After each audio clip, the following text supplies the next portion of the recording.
The colouring app was called Voyages, and so that took us on 12 voyages, and every voyage you had 9 maps to navigate and colour and learn about things that were pertinent to the voyage, and you had the opportunity to join them all up as a puzzle if you want to. I go to trade fairs all the time, and every year there's something which is everywhere.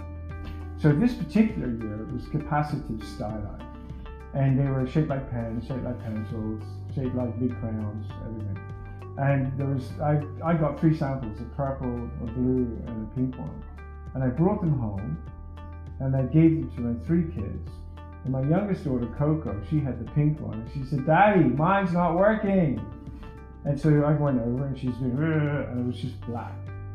And I said, "It's working." And she goes, "It's not pink." And that's the moment. It should be pink. My mind is a creative mind, and it's full of maybe white noise to other people, but in here I know exactly where everything is and interconnected. And I need people who are able to understand that, who are able to understand what's in my mind and deliver what I want. I don't have to worry what technology it is. It's not my problem. When you're trying to do what I'm doing right now, which is manage software and hardware, you need to work with creative geniuses on the edge. And I'm not that, but I love to work with that. It's really the user experience and the interface. And I wanted to get away from traditional, call it US like tools like back buttons and undos and things like that. And I wanted to have a more fluid kind of user experience. And I wanted to get away from like screenshots and more into people's immersive experience. The team makeup in Oursky that was offered to me, I really enjoyed it. I really enjoyed working with the people. We had a project manager, we had a creative designer, and we had developers, and we worked this thing through together. It wasn't, here's a book, code that. It was, here's my idea, here's what I'm trying to do. What have you got out there on the edge that's going to make this the way I want it to be, my vision? And also, can you take out the pieces of my vision, which are just part of my ego, and put in ideas that will actually translate to a great user experience? When I would color apps with one of my youngest daughter, Coco, I'd get it duck, and I could touch it with my finger, and it's yellow.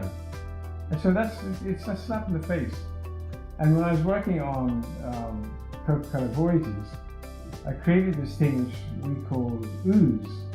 And if you wanted to fill a space, instead of being the color, it spread out over the space slowly.